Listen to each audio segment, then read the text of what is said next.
오늘도 주의 말씀과 기도로 하루를 시작하는 모든 성도들에게 주의 은혜가 가득하기를 바랍니다. 오늘 아침 말씀은 사도행전 마지막 장입니다. 28장. 바울의 3차 전도 여행의 마지막 종착지가 바로 로마입니다. 그래서 로마로 가는 이 마지막 도착의 과정이고 로마에서의 바울의 활동이 기록되어 있습니다. 27장에서 사도 바울과 그 일행들은 이제 유라굴로 풍랑 속에서 많은 괴로움을 겪었지만 하나님께서 바울을 이끌어서 로마로 가게 하시기 때문에 바울 때문에 그 모든 사람들이 삽니다. 그래서 풍랑에서 그들이 이제 겨우 이제 목숨을 건지고 도착한 곳은 바로 멜리데라고 하는 섬이었고, 멜리데 사람들은 아주 따뜻한 호의를 베풀어서 그 사람들을 영접을 해 주었습니다. 겨울이기도 해서 추워서 이제 불을 피웠는데, 바울도 이제 불을 피우는 과정 속에서 불을 좀 더 지피기 위해서 나무단 한 단을 가지고 불 속에 이제 나무를 넣습니다. 근데 나무단 속에 뱀이 한 마리가 있다가 뱀이 나와서 바울의 팔을 뭅니다. 그것을 본 그 멜리데 성 사람들, 주변의 모든 사람들이 바라보면서 저 사람은 진짜 살인자다. 배에서는 풍랑 속에서는 구조되었는지 몰라도 공의가 저 사람을 죽인다, 심판한다. 그렇게 생각을 하고 있습니다. 그래서 바울이 이제 독사에게 물렸으니까 죽을 때가 되었다고 생각을 합니다. 그런데 아무리 시간이 지나고 기다려도 바울이 전혀 죽을 생각도 없고 죽지도 않습니다. 그래서 사람들은 다시 돌려 생각하기를 바울이 신이다. 그렇게 얘기를 합니다. 그러면서 또 그 섬의 가장 이제 높은 사람 보블리오라고 하는 사람이 있는데, 그 보블리오가 또 이 바울과 그 일행들을 많이 환대를 해주고, 바울은 또 보블리오의 부친이 또 열병에 이제 걸려 있어서 기도로 그 부친의 질병을 치유해주는 그런 사건까지 이렇게 나타내게 되고, 그래서 그 섬 사람들은 더 바울의 일행을 따뜻하게 환대를 해주었다는 것을 보게 됩니다. 그리고 이제 배를 타고 이제 출발을 하게 되는데, 그 섬에 지금 교훈에 머무르고 있던 알렉산드리아호라고 하는 배가 있습니다. 이 알렉산드리아 배를 이제 기록을 하면서 특별히 누가가 그 뱃머리 선수에 있는 것, 디오스구로라고 하는 그런 이 제우스의 쌍둥이 아들입니다. 이 형상이 있다는 것을 특별히 기록을 합니다. 제우스의 쌍둥이 아들은 카스토르와 폴룩스인데, 이 쌍둥이 아들이 있는데, 하늘의 별자리를 보면 별자리에 쌍둥이 자리가 있습니다. 쌍둥이가 제민이라고 하는 것인데, 그것이 바로 이 카스토르와 폴룩스 얘기입니다. 그래서 이 쌍둥이 아들 디오스구로는 뭐냐 하면 폭풍 속에서도 안전하게 그들을 지켜주는 항해의 수호자, 사람들은 그렇게 믿은 것입니다. 그래서 하늘의 쌍둥이의 그 별자리, 이 제우스의 쌍둥이 두 아들 디오스고로가 우리의 길을 평안하게 해줄 것이고 우리를 지켜줄 것이다. 그렇게 믿고 그 배의 선주나 선장이나 또 그 배를 타는 모든 사람들은 그렇게 생각을 했습니다. 그러나 물론 바울이 그 우상을 믿는 건 결코 아니고 그저 그 배를 타고 로마로 가게 되었고, 그리고 이제 드디어 로마에서 도착을 해서 형제들을 만나서 조금 더 마음의 위로도 얻고 담대함도 얻었습니다. 그리고 이제 바울이 로마에 이제 도착을 했을 때 로마 황제를 뭐 즉시 만날 수 있는 건 아니니까 이제 무작정 기다려야 됩니다. 그래서 이제 그 로마의 그 백부장은 군사 한 사람을 붙여서 바울과 늘 같이 있게 하고, 그러면서 이제 어떤 셋집에 개인적인 셋집을 얻어서 지내게 되고, 그래서 바울을 찾아오는 사람들과 만날 수 있는 그러한 어느 정도의 자유를 주는 그런 상태에서 이제 지나게 됩니다. 그래서 바울은 그 로마에 도착해서 사흘 만에 로마에 있는 유대인 지도자들, 높은 사람들을 다 초청을 합니다. 초청을 해가지고 자기가 이 로마로 온 것은 결코 자기 동족 유대인들을 뭐 고소하고 고발하려고 그렇게 온 것이 아니다 하는 자기의 어떤 입장을 먼저 설명을 합니다. 그러면서 20절에 보면 이러함으로 너희를 보고 함께 이야기하려고 청하였으니 이스라엘의 소망으로 말미암아 내가 이 쇠사슬에 매인 바 되었노라. 이스라엘의 소망으로 말미암아 쇠사슬에 매였다. 이스라엘의 소망이라고 하는 것은 그 유대인들의 입장에서는 다 잘 아는 얘기입니다. 늘 메시아를 기다리는 그들이었기 때문에, 그래서 그 메시아를 기다리는 소망, 그것 때문에 내가 이 쇠사슬에 매였다. 바울이 그런 얘기를 하니까 그들은 이 가타부타 어떤 얘기를 할 수가 없습니다. 그러면서 나는 우리들은 당신의 사상이 뭔가, 바울의 사상이 무언가를 좀 알고 싶다. 그런 얘기를 합니다. 그 당시에 많은 유대인들은 바울의 사상에 대해서 막 아주 반대를 많이 했기 때문에 로마에 있는 유대인들도 그 바울의 사상을 듣고 싶어 했고, 그래서 이제 며칠 후에 이제 또 날짜를 잡아서 더 많은 사람들이 함께 모였습니다. 그래서 로마에 있는 그 유대인들에게 사도 바울이 이제 강론을 시작을 합니다. 이때 바울의 강론의 가장 핵심적인 주제는 뭐냐면 바로 하나님의 나라입니다. 하나님의 나라. 그리고 예수 그리스도. 그래서 모세 율법과 선자의 말을 가지고 예수에 대해서 권면을 하더라.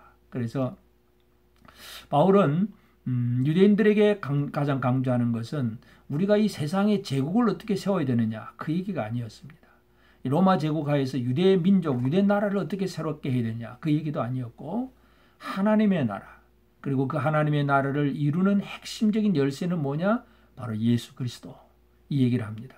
그러니까 그것에 대해서 듣고 믿는 사람도 생겼지만 또 대부분 많은 사람들이 믿지 않았습니다. 그래서 바울은 그 말을 믿지 않는 그 유대인들을 향해서 이사야의 그 예언의 말씀, 이사야 6장 9절과 10절에 있는 그 말씀을 그대로 그들에게 적용을 합니다. 물론 이 적용은 예수님도 이미 한번 하셨어요. 예수님도 마태복음 13장에서 보면 그 비유의 말씀을 하면서 말씀을 전해주어도 깨닫지 못하는 그들에게, 듣기는 들어도 보기는 봐도 깨닫지 못하고 알지 못한다고 이사야의 예언을 가지고 그대로 이제 그들에게 대해서 얘기를 하셨는데, 사도 바울도 똑같이 그들을 향해서 너희들은 보고 듣고도 깨닫지 못한다, 그런 얘기를 전합니다. 그러면서 그 바울의 강론의 마지막 결론이 28절에 보면, 그런즉 하나님의 이 구원이 이방인에게로 보내어진 줄 알라. 그들은 그것을 들으리라.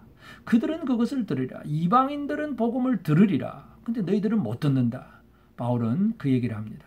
그러면서 이제 많은 사람들이 이제 바울에게로 오고 가고 하면서 말씀을 듣긴 하지만 하여튼 이태 동안, 2년 동안 바울은 자기를 찾는 그 모든 사람들을 영접을 하면서 하나님의 나라와 예수 그리스도에 대해서 담대하게 거침없이 가르쳤더라. 이것이 바로 사도행전의 결론입니다. 그래서 이제 오늘 우리가 이제 사도행전 28장을 보면서 우리가 이 아침에 묵상하고 함께 기도해야 될 제목은 이 복음이라고 하는 것이 결국은 어디로 가느냐 하는 문제입니다. 여러분, 교회라고 하는 단어는 에클레시아라고 하는 단어인데, 에클레시아라고 하는 단어는 세상에서 불러냄을 받았다 하는 뜻이에요. 그래서 교회는, 성도들은 이 세상에서 세상 밖으로 불러냄을 받은 사람들입니다. 그런데 결국은 세상에서 불러냄을 받았는데 다시 세상 속으로 들어가는 것이 복음이고 교회의 사명입니다. 그것을 오늘 사도 바울이 분명히 보여주고 있습니다.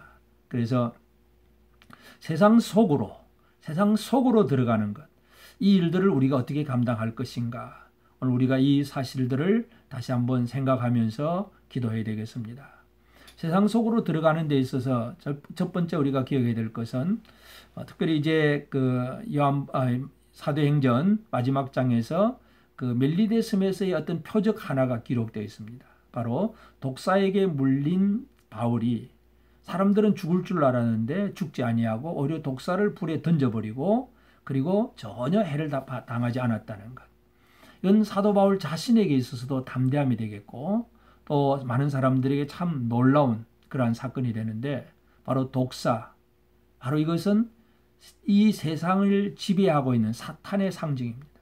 사탄은 바울을 물어서 죽이려고 하고, 사람들은 사탄의 공격이 교회를 향해서 공격하면 교회가 무너질 줄 알고 있습니다.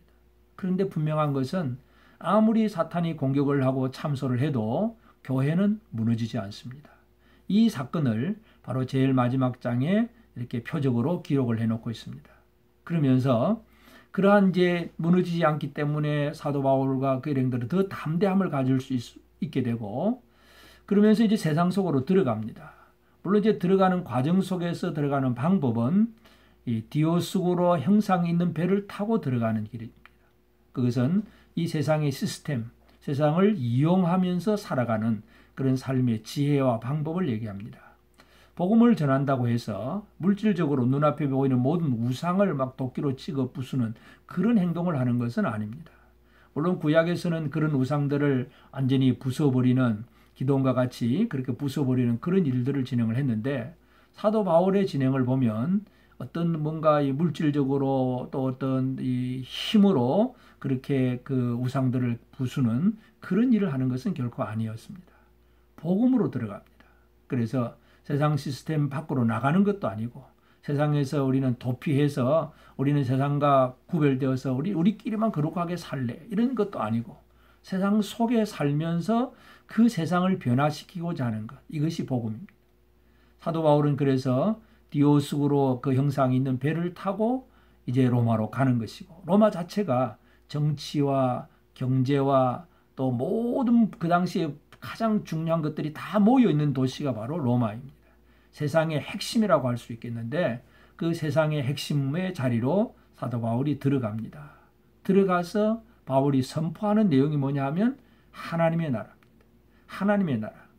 그래서 이 세상의 제국이 어떻게 튼튼해지고 또 어떤 나라를 또 이루어야 되느냐, 그 문제가 아니라 하나님의 나라가 어떻게 이루어지느냐, 사도 바울이 강조하는 것은 바로 그 얘기입니다.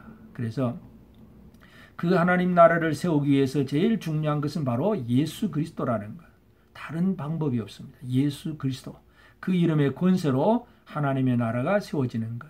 이것이 사도 바울이 전한 얘기입니다.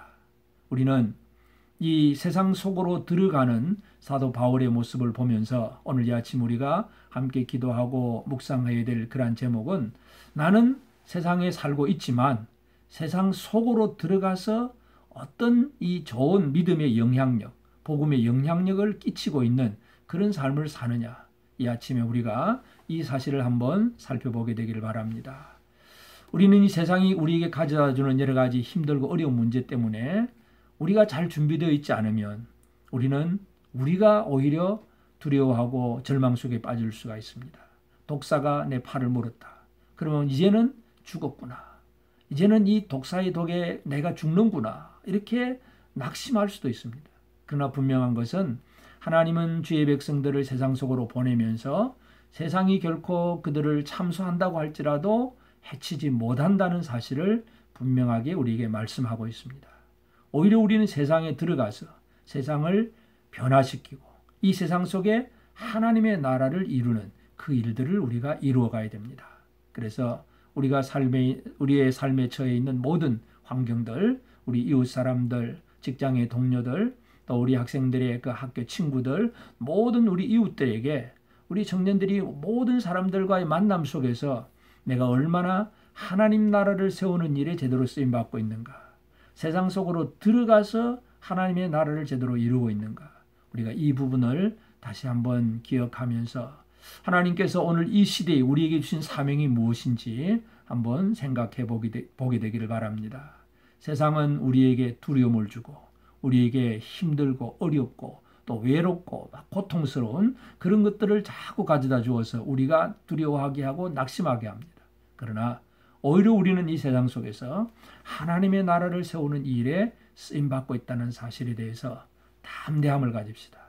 독사의 독이 결코 해치지 못하는, 사탄의 세력이 결코 교회를 무너뜨릴 수 없다는 이 사실에 대한 확신을 가지고 담대하게 나가서 오늘 이 하루도 이 땅 위에서 하나님 나라를 세우는 일에 제대로 쓰임받는 저와 여러분 모두가 꼭 되어지기를 바랍니다.